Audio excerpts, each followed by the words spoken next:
This sandwich is a bodega favorite across the boroughs of New York City. Simple ingredients that create a delicious sandwich, but don't let the name fool you. There's plenty of beef in this cheesy sandwich. Today we'll be making the iconic chopped cheese. You want to make a meal for a group on the Blackstone, but you're running out of ideas. You have to try this chopped cheese. Griddled beef and cheese on a hero roll, but you can have everyone customize the toppings as they like. This sandwich will become a new staple for whenever you feel like cooking on a flat top. The ingredients here are pretty simple.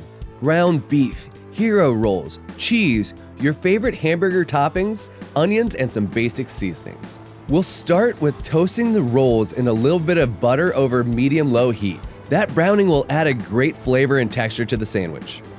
We're just going for a nice golden brown when we're toasting these buns. Once the buns are all toasted, we'll get some diced onions cooking over medium-low heat. These will take a few minutes so you can prep the rest of the ingredients while they cook. We just want to slightly cook these onions through because we'll fold them into the beef later. Keeping it simple with this is key, so use the kind of toppings that you would on a burger. We like to use finely shredded lettuce for some crunch and some thinly sliced tomato. Slicing both the lettuce and the tomato thin will help to prevent them from squeezing out of the sandwich when you take a bite.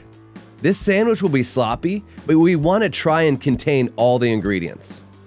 Remember to check on those onions to make sure they aren't burning. You want some browning and a little char is okay, but you don't want them to go too far because they're going to stay on the griddle with the meat. A little mayo on the roll will add some creaminess, but you could use ketchup, mustard, or any sauce that you prefer. Preheat half the griddle to high heat and hit it with a little neutral oil like canola or peanut. Traditionally, patties are thrown right on the griddle then chopped up.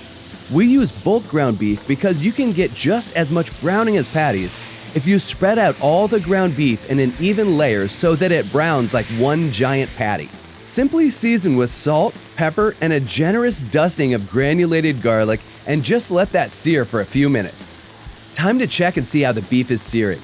Nice. It's getting a good browning all over, so we'll give it a quick flip and then get to the chopping, which gives this sandwich its namesake. For this method, you'll want to use 2 spatulas, or a spatula and a bench scraper will come in handy.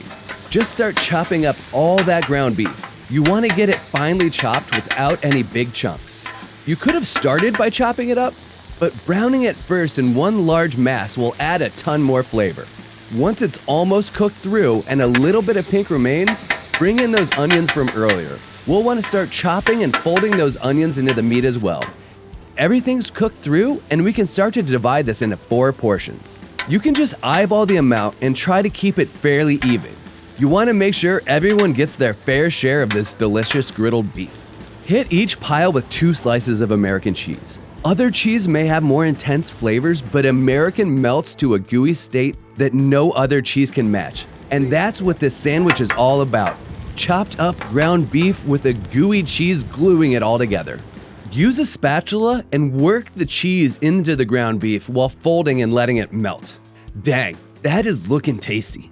Now you can drop your hero rolls right onto the ground beef and then use the spatula to turn the beef over right into the bun. This makes it easy to fill all at once and you'll want to make sure to grab any bits left behind.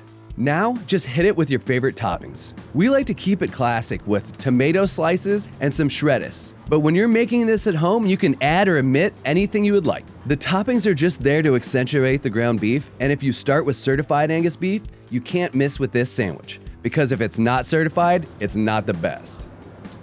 Oh, I can't wait. This is the kind of thing you want to be making on your Blackstone. See you next time here at the Test Kitchen.